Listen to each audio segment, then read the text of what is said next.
बेशकीमती फूलदान। तेनालीरामा की कहानी। विजयनगर का वार्षिक उत्सव बहुत ही धूमधाम से बनाया जाता था, जिसमें आसपास के राज्यों के राजा भी महाराज के लिए बेशकीमती उपहार लेकर सम्मिलित होते थे। हर बार की तरह इस बार भी महाराज को बहुत से उपहार मिले। सारे उपहार में महाराज को रत्न जड़ित रंग बिरंगी 4 फूलदान बहुत ही पसंद आए। महाराज ने उन फूलदानों को अपने विशेष कक्ष में रखवाया और उन फूलदानों की रखवाली के लिए एक सेवक भी रख लिया।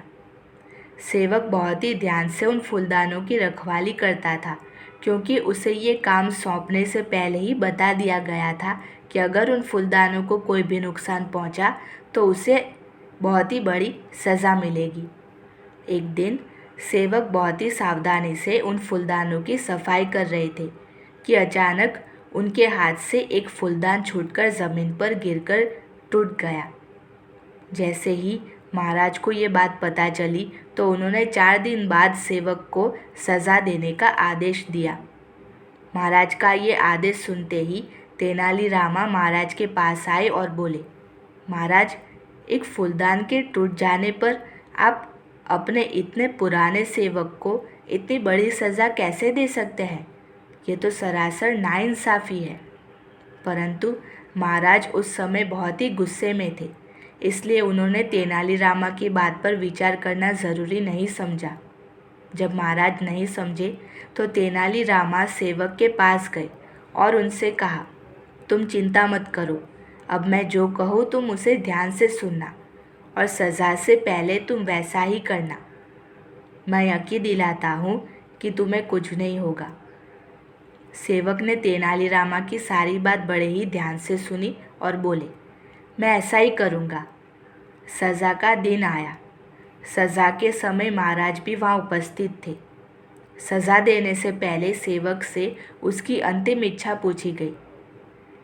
तब सेवक बोले, मैं एक बार बचे हुए 3 फूलदानों को एक बार देखना चाहता हूँ, क्योंकि उनकी वजह से मुझे इतनी बड़ी सज़ा मिल रही है। सेवक की अंतिम इच्छा के अनुसार महाराज ने उन 3 फूलदानों को लाने का आदेश दिया। अब जैसे ही फूलदान सेवक के सामने आए तो उन्होंने तेनालीरामा के कहे अनुसार तीनों फूलदानों को ज़मीन पर गिराकर तोड़ दिया। सेवक के फूलदान तोड़ते ही महाराज गुस्से से आग बबूला हो गए और चिल्लाकर बोले, ये तुमने क्या किया? आखिर तुमने इन्हें क्यों तोड़ दिया? सेवक बोले, महाराज, आज एक फूलदान टूटा है तो मुझे इतनी बड़ी सज़ा मिल रही है। ऐसे ही जब ये तीनों भी टूटेंगे तो 3 और लोगों को इतनी बड़ी सज़ा मिलेगी। मैंने इन्हें तोड़कर 3 लोगों की जान बचा ली है, क्योंकि फूलदान इंसानों की जान से ज़्यादा कीमती कुछ नहीं होता। सेवक की बात सुनकर महाराज का गुस्सा शांत हो गया और उन्होंने रमैया को भी और उन्होंने सेवक को भी छोड़ दिया। फिर उन्होंने सेवक से पूछा, तुमने ये सब किसके कहने पर किया है? सेवक ने सब सच सच बता दिया। तब महाराज ने तेनालीरामा को अपने पास बुलाया और बोले, आज तुमने एक निर्दोष की जान बचा ली और हमें भी यह बतला दिया कि गुस्से में लिए गए फैसले हमेशा गलत होते हैं। तेनालीरामा, तुम्हारा बहुत बहुत शुक्रिया। सो आई होप कि आपको ये कहानी अच्छी लगी हो।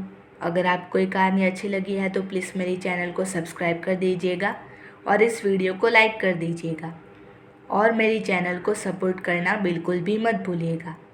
तो मिलते हैं अगले वीडियो में, तब तक के लिए गुड बाय। जय श्री कृष्ण।